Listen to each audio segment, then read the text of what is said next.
Brought to you by concordiatheology.org, bringing you resources that support the vigorous life of the mind in service of the gospel of Christ.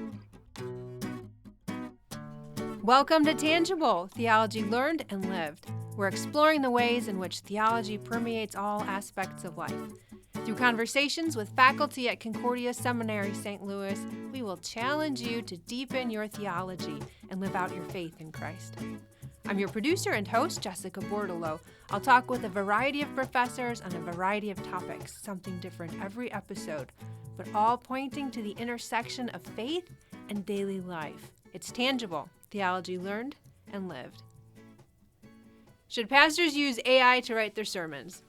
Should teachers use ChatGPT to write their lesson plans and lectures? That's the question. Here to discuss, we have Dr. Ryan Tinetti. He is Assistant Professor of Practical Theology here at Concordia Seminary, St. Louis.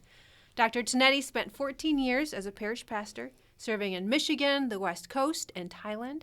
A sought-after speaker, Dr. Tinetti has preached throughout the U.S. and overseas and has been a guest preacher on the Lutheran Hour. His books include Preaching by Heart and The Quiet Ambition. Dr. Tinetti also writes a regular column for the Craft of Preaching website called The Preacher's Toolbox. Dr. Tinetti, thanks for being on the show. I'm delighted to be with you. Thanks. Dr. Maxwell has been a professor of systematic theology here at Concordia Seminary since 2004. He is the chairman of the Department of Systematic Theology. His primary research area is the early church, and he's published translations of commentaries from that time from ancient Greek. But in addition to his study of ancient languages, Dr. Maxwell has an interest in the technology of today. He has experience in computer programming. He presents on artificial intelligence. And this is crazy. He built his own neural network on his home computer. Dr. Maxwell, thanks for being on the show again. Thanks, Jessica. It's great to be here. While these two men have very different areas of interest, something they have in common is that they are known for being excellent preachers, both in content and delivery. I'll vouch for it. I've heard them. They're good. So where do these excellent sermons come from? How do good teachers create good lectures? And does it even matter as long as they're good? That's the question, so let's just start there. What are the reasons you've heard people give in favor of AI-generated sermons and lectures? So I think, first of all, most preachers and pastors and other teachers of the faith would probably say, well, you shouldn't just straight up let AI prepare your whole sermon. You shouldn't be writing out a sermon manuscript, perhaps not even writing a lesson plan or anything like that. For me, I think the even more interesting question is, to what extent should AI even be involved in the preparation process? As you are going about readying to preach and to teach, should it even be involved? And I would say the biggest reason that people give in favor of it is time. They say this can be a tremendous time saver for busy pastors and teachers to save that time, the busy time of having to prepare lesson plans, of doing all of that study. AI can really help you to expedite that process. That's what I always thought. Instead of spending hours alone in their offices laboring over these sermons for us, pastors could be out there doing hospital visits, taking care of people. That kind of makes sense. Yeah, kind of visiting practical. the sick, evangelizing the lost, taking care of business. It's a compelling vision. What do you think, Dr. Maxwell? Is that a fair reason to use an AI-generated sermon? The question I would have is, how do you envision that they would use it exactly? Well, because I know in the post that you wrote, one of the concerns is that if you use AI to replace part of the work of writing a sermon, then your skills would atrophy, right? So, and there's a sense in which it would harm the pastor. So I thought, well, maybe one question to pursue was, what are the possible ways of using it, and would they all result in atrophy, or are there ways of using it that could actually help sharpen your skills? Sure. What would be an example of a way that could help sharpen your skills? Well, you might imagine that you write the sermon and then you feed it into AI and ask it to critique it from either, you could say from a Lutheran theological perspective, maybe you say critique it from like what grade level is the vocabulary, critique it from the perspective of how coherent is it. You know, there's all kind of criteria that you could give it. But I mean, that would be a way where it seems to me that it wouldn't be causing your skills to atrophy. It might actually sharpen them. So when I talk about, skills skill erosion and the concept of, I mean, to use an analogy, a natural kind of example from our contemporary age, there are all kinds of areas in where skills, I'm afraid, are eroding, perhaps in favor of other skills. But take something like finding directions, where 20 years ago, perhaps 25 years ago, if you had to get somewhere, maybe you've got an atlas, perhaps you would use something like MapQuest and look it up. Yeah, for older folks, we remember things like this. But you would need to be able to find your way. There had to be some degree of navigational skills, not to mention 100 years ago and further back, right? Now we are so accustomed to GPS, to our navigational systems, to our phones in order to tell us how to get anywhere, that the skill of being able to navigate unfamiliar, even relatively familiar terrain has really atrophied and eroded our ability to find our way in the world. The cultural critic, Christian guy, Andy Crouch, in his book Culture Making, he talks about how every new technological advance does a couple of things. It both makes some things possible and it makes some things impossible or at least really difficult. And so you talking about with GPS, well, it makes it impossible for me to get lost or makes possible for me to find my way, whereas before it would take me a lot more time. And I'd say, yeah, there's some truth to that. But what it does do undeniably is it also erodes your ability to find your way in the world, and not just find your way, but to be able to attend to the world, to call back to a previous episode that you had, in a way that I'm not just experiencing the world mediated through screens and through devices. I'm instead able to just look around in my world and find it by way of signposts and perhaps even people. Imagine that, talking to folks if I get lost, stopping and asking for directions. Famously, as men, sometimes we struggle with this, but that doesn't mean that it's a good thing that we struggle with it. It's good for us to ask for help too. So that would be one small example of that kind of skill erosion. But with respect to preparing to preach, what does that look like, that kind of skill erosion? So when I think about that whole process, it's the first step of gathering all sorts of materials. And this is where, if there is perhaps the most valid uses of AI, it's in that kind of gathering material stage where you are using it almost like a more focused search engine, where now I'm able to look for something more specifically or find leads on sources, that sort of thing. But a skill that it could potentially help to erode would be your ability to organize your message and to structure it and so forth. And this is, David, you're saying, well, this is something that maybe you need that help to have that kind of organizational. And I would say, yeah, we all need help with it. My default just wouldn't be, okay, how can I find some kind of program, artificial program, in order to help me with that? Can I seek help from a brother, from a friend, or from a teacher? Is this a skill that I can continue to pursue myself and hone rather than becoming increasingly reliant upon an artificial supplement to it? Isn't that what a commentary is? Well, so this is, I think, a second thing that people will mention about is that AI, artificial intelligence, these are tools. Okay, and just like commentaries are tools, or dictionaries, or any of these are tools. So, David, how would you compare and contrast AI as a tool versus an old-fashioned kind of traditional book? Do you think that they're in the same category, or is there something that's substantively different about the two of them? Well, they have different strengths and weaknesses. So, so one issue that comes up is bias. Books are all from a specific point of view. Sure. And the advantage of AI in that respect is you can actually tell it what perspective to address. So there's a little more flexibility in terms of the bias issue. AI is better at, I mean, you can ask follow-up questions that you can't ask. And this is Plato's actual argument against writing, right? The reason that you shouldn't write things down, according to Plato, is because you can't ask any questions to a written text.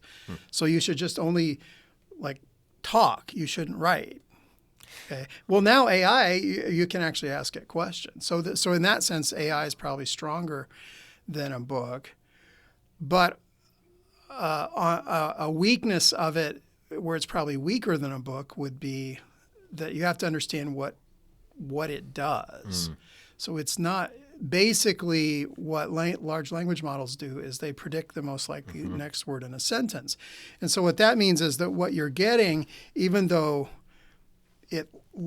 it's thoughtful, I mean, it reads in a thoughtful and coherent way, usually, that doesn't mean that there's intention behind it or that the AI even knows that it's telling the truth. It has no concern over whether what it's telling you is true or false.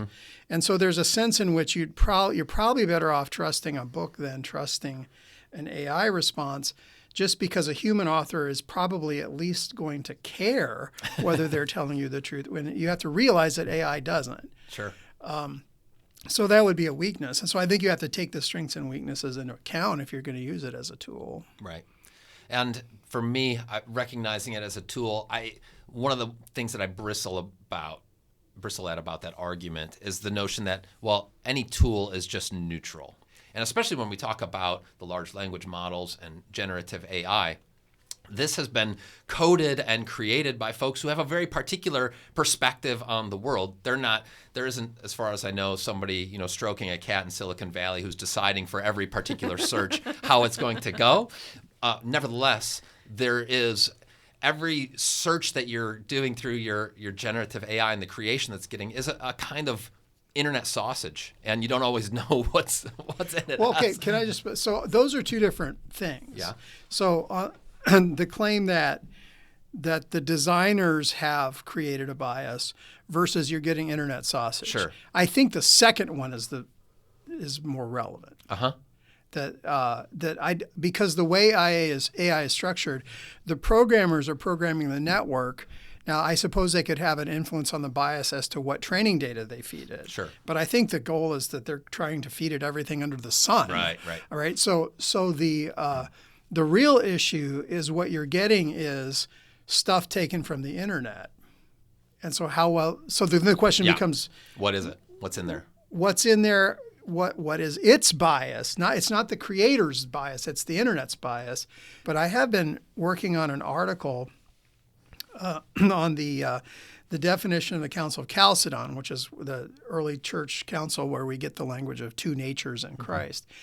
And I'm just trying to unpack the history of where does their actual formulation of they call it a definition. It's really kind of a creed. Where does that come from, right? So I just asked ChatGPT to give me like 3 different outlines for a possible article on this.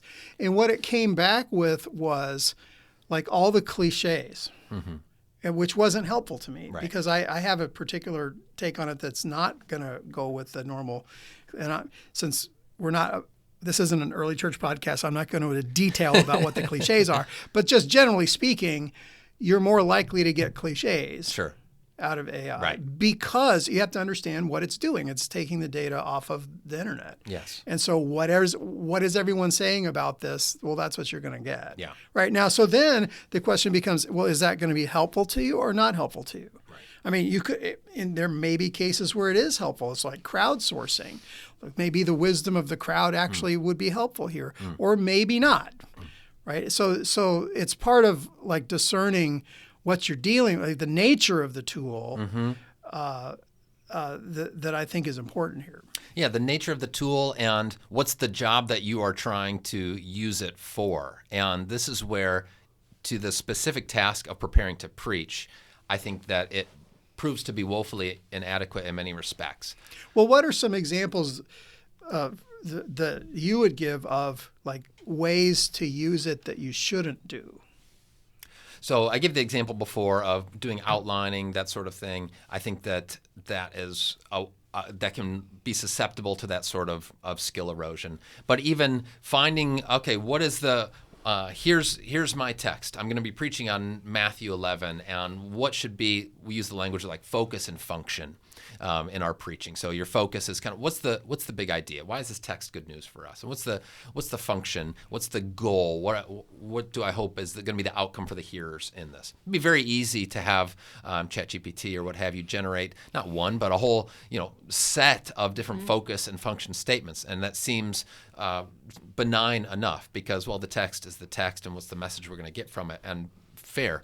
However, you're not just reading the text itself, you're reading it conjoined with the people whom you are reading that text for and preparing to preach for. And so laid on your heart and in your mind as you are preparing are those specific people. You are wedding them together in your preparation, which of course no AI model is ever going to be able to do. And so for me, even in that basic, fundamental, small kind of task, it's already kind of shortcutting or cutting out essential elements of that relationship between pastor and people and text and occasion, that this is where the sermon really comes out of, that relationship. Well, so I don't know. It's not obvious to me.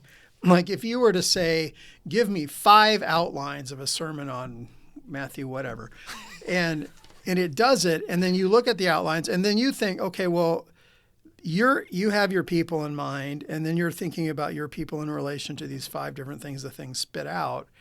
It's not obvious to me that you've shortcutted that relationship with the people.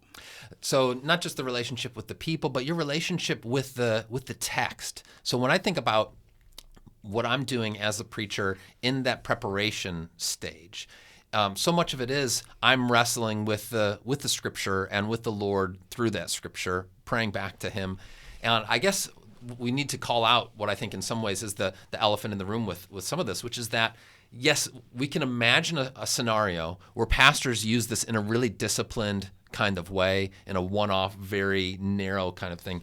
My concern, and some would say, well, this is just a slippery slope argument sort of thing, but is that with the ease that happens, especially with a more generative kind of AI, where it can create things on the fly, would be so natural for pastors to start to rely upon it and then to ask it to do more and more. So if you can do it in a very circumscribed, disciplined sort of way, there could be benefits to it. I think that this is just betraying my own kind of Lutheran anthropology. Pastors are saints and sinners, and I want to put the best construction on all of us and assume that we would be able to use AI in the best possible, most disciplined sort of way. I'm afraid that both our understanding of human nature and, frankly, experience and history attest that we're going to take shortcuts, find ease where we can, and what might start in a simple and circumscribed kind of way could easily become much more than that. But there's all kind of tools already that exist that serve to streamline. I mean, there's books of sermon illustrations. Right. There's Bible commentaries that help you read the text more carefully. There's Logos software that'll parse the verbs for you. Yep.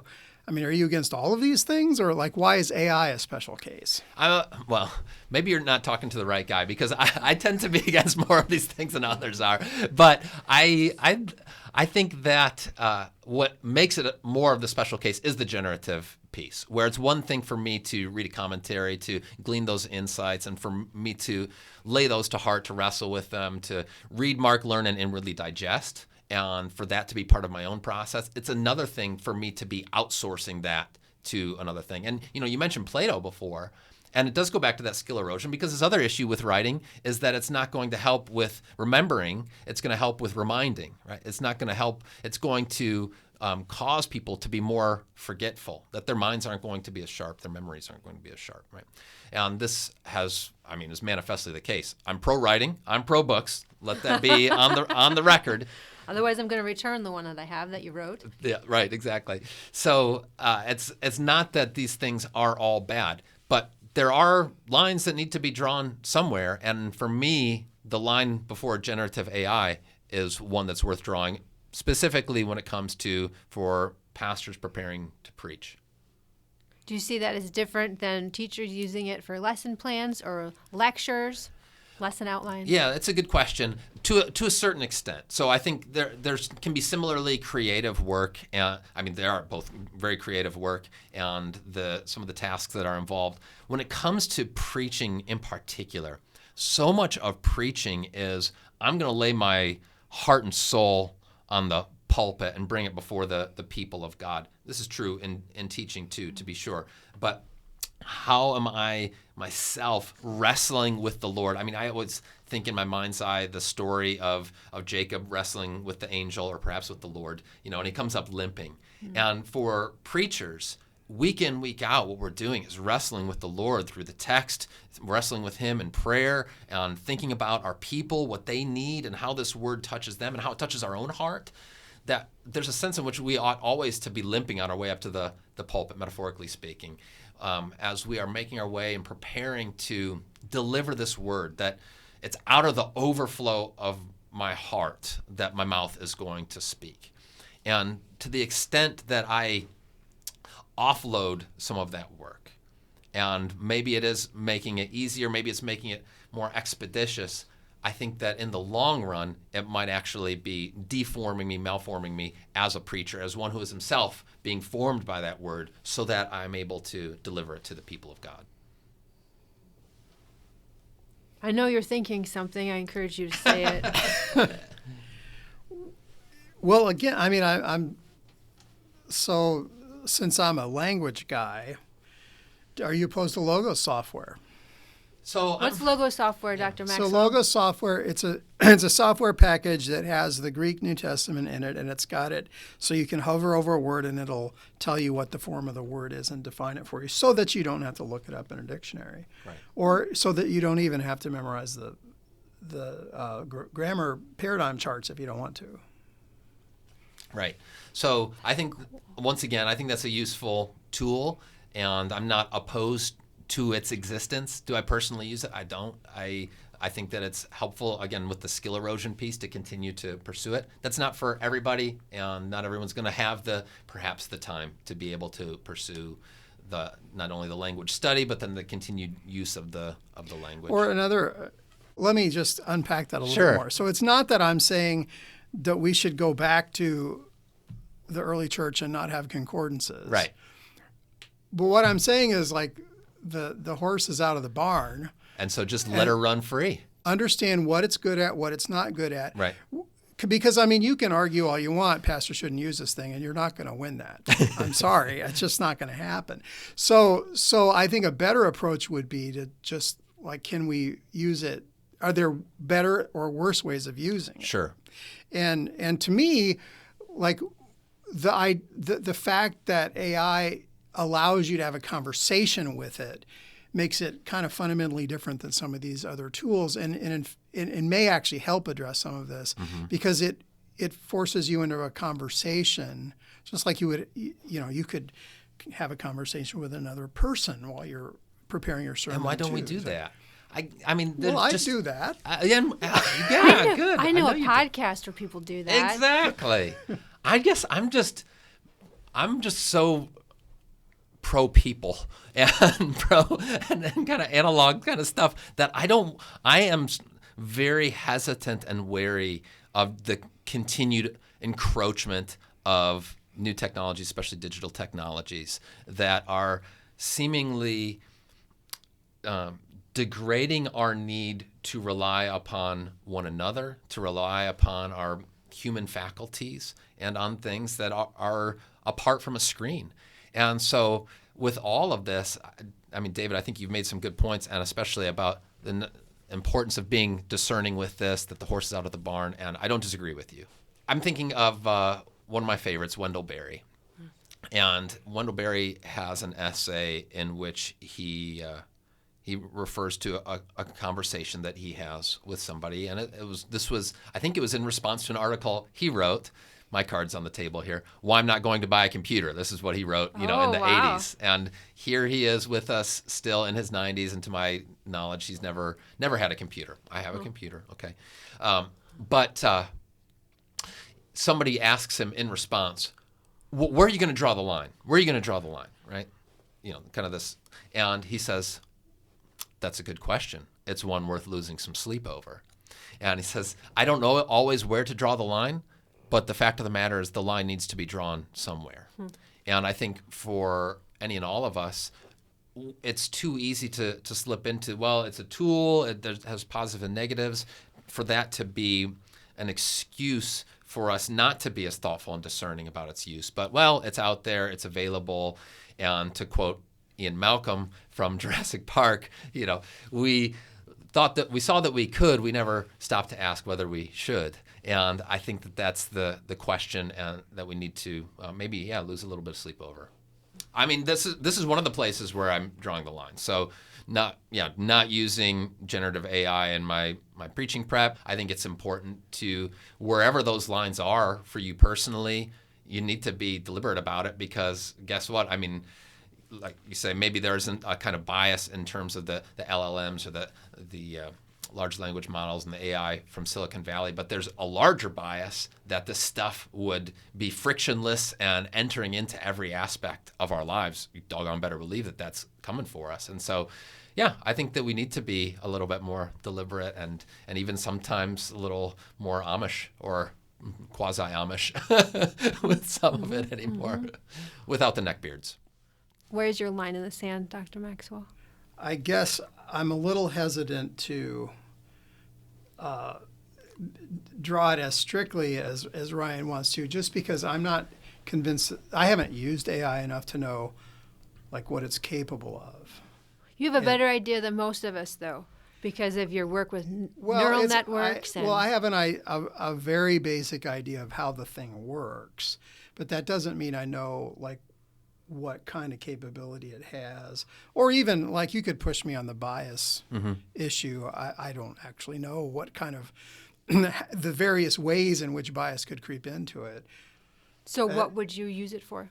Well, in my view, you want to ask the question, are you using it in a way that sharpens your skills or dulls them? And so I wouldn't outsource all the work. I would use it as a brainstorming partner. I'd use it as critique the sermon and with whatever criteria you're interested in focusing on. Those sorts of things I think are okay. I'd even be okay. Give me 5 outlines just to see what it would come up with. That's not to say I'm gonna like not think about that myself. Sure. But what I wouldn't do is just have the thing write it for you and just go with it. Yeah. I mean, partly because. Like if you're going to be a pastor, one of the central duties of being a pastor is preaching. So you presumably want to do that, right? I mean, that's not something you outsource. Yeah, no, that's right. I mean, this is right at the heart of our office. It's the Predikamt. It's the preaching office. So preaching is part and parcel of what we're doing. I mean, this isn't even a discussion about the uses of AI, valid uses of AI to, collate addresses, prepare the church directory. I think there's other places where it could be helpful and useful, and I'm not necessarily averse to it. But when it comes to this, at the very heart of our work as pastors, preachers, teachers, of that kind of creative, generative, and spirit-filled labor, I want that to be, to an extent that I want that to be as analog as it can be, and attendant to and reliant upon the Holy Spirit for myself, for the sake of my people. I mean, we could talk about, just that sense of stewardship and that I've been entrusted with this task from the people of God. And, Tom Long, who's a great homiletician, and he wrote a book that we use in our homiletics classes called The Witness of Preaching. He gives a good litmus test for, it's in the context of plagiarism, but I think this applies to also the use of AI. And he just asked the question, what would my people think if I told them that I was using this, right? And so that could go back to, well, I'm just using sermons that I found off the internet. I mean, even apart from AI. I'm just using stories that I found from some subscription service. I think that God's people would rightly feel like, okay, maybe now and again, but on a consistent basis, that's what you're doing. Or I've got some outlines from some other resource, third-party resource or what have you. That doesn't feel right. And would you be willing to tell your people, yeah, I mean, this outline, this structure came to us from AI today, and these insights that I have exegetically, I didn't develop them myself, nor was I reliant upon a spirit-filled preacher and theologian, whether it be Jeff Gibbs, Jim Veltz, whomever. This is from some of that internet sausage that I got online. Sorry, I'm betraying my biases. So you would be comfortable if they read a sermon or used an outline from a person that they trusted. So if they had a book of sermons. Well, what I'm saying is, I think even in those cases, Tom Long's question forces us to ask: would you be willing to share that with your people? Say, yeah, this is where I'm getting this from, and if not, that ought to give us pause. Augustine talks about this on Christian teaching, and this is 4th, 5th century AD, many, many years ago, and it was a problem. There were plenty of preachers who were unequipped for the task that was being laid upon them in terms of for preparing to preach. And he says, listen, some of you guys really, you're not great preachers. I'm paraphrasing here. And he says, so perhaps you could memorize, learn by heart somebody else's sermon and then deliver it yourself. But he says to do so without deception. So you need to own up to the fact these are not my words. These are Augustine's or Ambrose's or whomever that I'm now delivering to you. So what I hear you saying, Dr. Tinetti, is don't use it at all. Only use people and books. And Dr. Maxwell, I'm hearing you say there's a place to use it, and I would only use it this far. Am I correct? Well, I'm not here to bind anyone's conscience about it. I would second what Dr. Maxwell is saying in terms of if you're going to use it, I would say be discerning, be disciplined, and have very specific ways in which you're using it. And I would encourage that to be primarily limited to that first stage of preparing to preach, of kind of what classically would be known as the discovery or invention stage, where you're kind of gathering materials. So at that same point or afterwards, when you've done your work of reading the text and translating and thinking about the first impressions, listening to Lectionary Kickstart. Yes, what was that? Lectionary Kickstart. It's a wonderful podcast produced by Concordia Seminary. You can find it. Designed to help you streamline your sermon writing process and not have to do as much work, right? Designed to engage in conversation with other pastors and laity so that you can wrestle with the word in ways that people can grasp. Well put. So using it in a very specific, targeted kind of way, I can see there being room for that. Like, as for me, I'm veering away from that. But like I say, I'm not trying to lay down a new law for anybody. But there's no question that you do need to ask yourself and wrestle with, where is my line in this and in so many areas? Now, did I peg you when I said that your opinion is there are good uses, I could see where it could be used this way, but you don't have a definitive line in the sand yet? Well, I mean, my advice would be use it in ways that sharpen your skills, not in ways that dull your skills.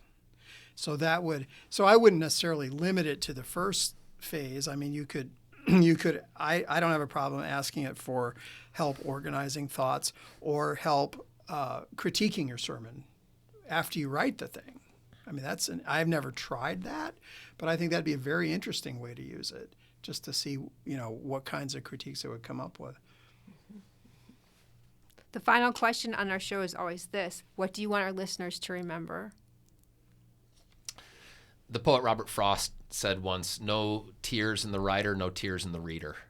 And when I think about it for pastors, there's a sense in which no tears in the preacher, no tears in the hearer. Not that every sermon is going to evoke tears from the people, but just that sense that the sermon comes through that prayerful wrestling with the word where I am myself struck by it, where I am receiving from the Lord, and it's out of the overflow of my heart then that I'm able to speak to them. Dr. Maxwell, what do you want our listeners to remember? That if you do use AI in sermon preparation, you use it in a way that helps you wrestle with God's word and not avoiding that wrestling. Yeah, good. I'm definitely going to continue thinking about how what you said applies to teachers as they prepare for the classroom, write Sunday school lessons, get lectures ready. I can see that both of you are passionate about writing good sermons. So from the perspective of a person in the pew, thank you for taking that seriously. Dr. Ryan Tinetti, thank you for being on the show. My pleasure. Thank you. Dr. David Maxwell, thanks for being here. Thanks, Jessica. You can find more episodes of Tangible on all the major hosting apps, YouTube, and on our website, concordiatheology.org. We have a lot more free resources there, including sermon prep tools. Check it out. If you'd like to see the show continue and help others to hear about it, you can subscribe for free, share, leave a review. It alters the algorithm that helps people find us. We have these sweet new Tangible vinyl stickers. If you want one, shoot me an email and I'll send it to you, tangible@csl.edu. I'm your producer and host, Jessica Bordolo. Join me next week when we talk about the intersection of theology and daily life, because it's tangible. Theology learned and lived.